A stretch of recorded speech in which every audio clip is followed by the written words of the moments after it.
Let's graph this function. I'm going to start by giving you a framework that we've already kind of been talking about, but this now makes it really, I don't know, kind of really neat and packagey like. So there are 5 details you need to figure out about a rational function. End behavior is where I often start, and I recommend for end behavior, simplify the function down to just its highest degree terms, x over x squared. So what I'm doing is I multiplied out the denominator, and things like +4 doesn't matter when x is a billion or when x is near infinity. So this is basically 1 over x.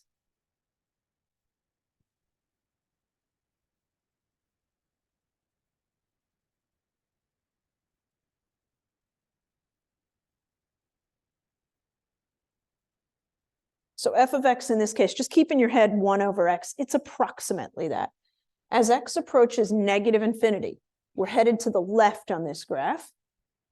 The y value, 1 over x, 1 over negative infinity, will approach 0, but it'll approach it from below.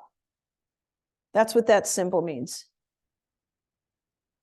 1 over negative infinity is almost 0, but it's negative.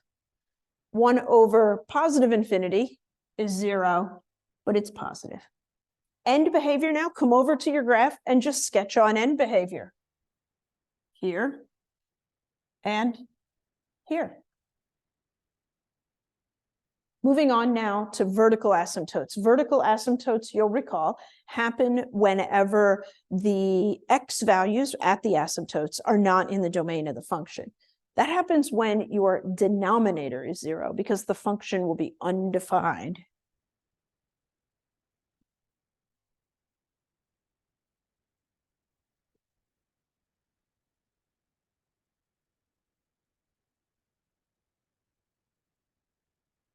Two vertical asymptotes, sketching them on.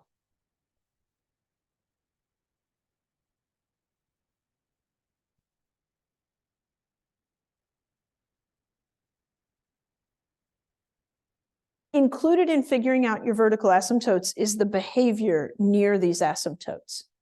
So as x approaches 1 from the left side,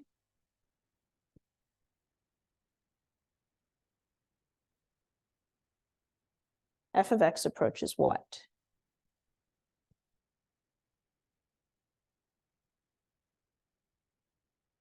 We're going to do the behavior of the function around this first asymptote. Now, in this case, the super simplification thing we did up here, not going to fly anymore because we care about local behavior. But this general idea of let's substitute in a number very close to 1, but slightly left of it, 0.99. All I care about is whether this number is positive or negative. So 0.99, evaluating for positive or negativeness, 0.99, positive. 0.99 minus 1, negative. 0.99 minus 4, also negative. That whole situation there, positive.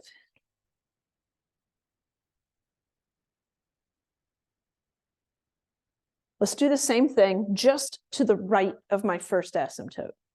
So like 1.01. 1.01 plus 2, positive.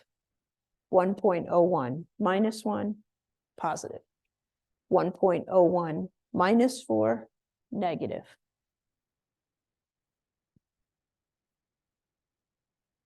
So just to the right of this asymptote, we're headed down. Do the same thing at 4.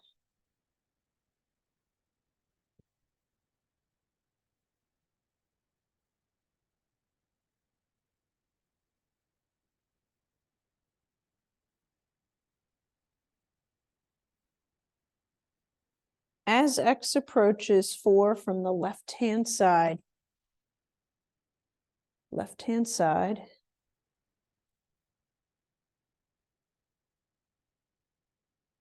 just below 4, 3.99, positive, positive, negative. Ooh, over here we're negative. 3.99, just left of this. just bigger than 4.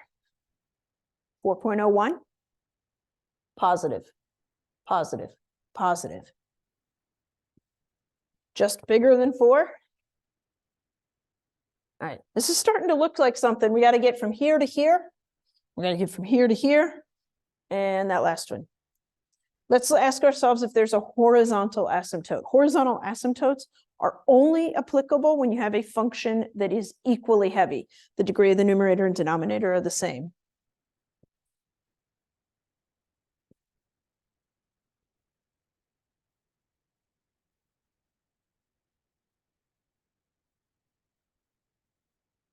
Not relevant, no horizontal asymptotes. Let's talk about x-intercepts. X-intercepts happen when the numerator is equal to 0, because I need a place where the y value is 0. The output of this whole function is 0. Happens when x plus 2 is 0.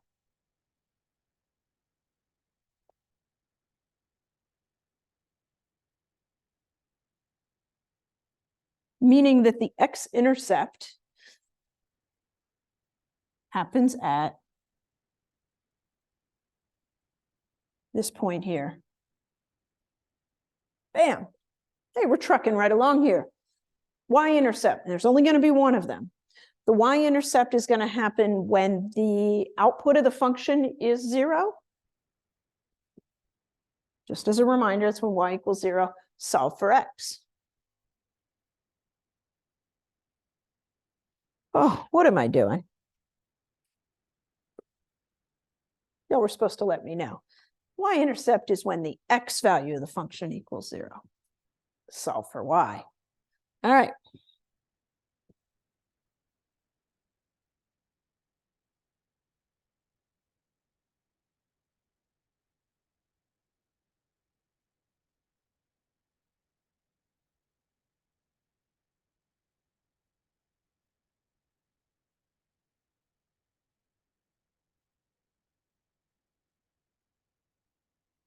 The y-intercept is at 1/2.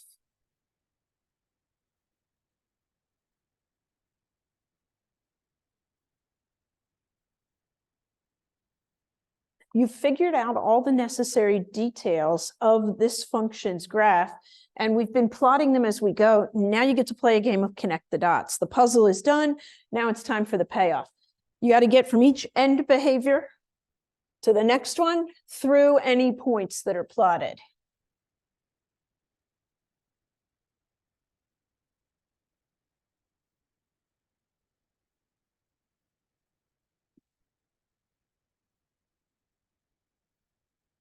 You don't yet have the analytical skills to know where this point is.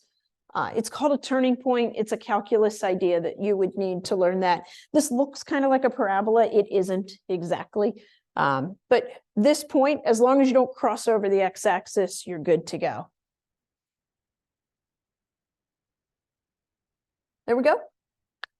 That function is graphed that way.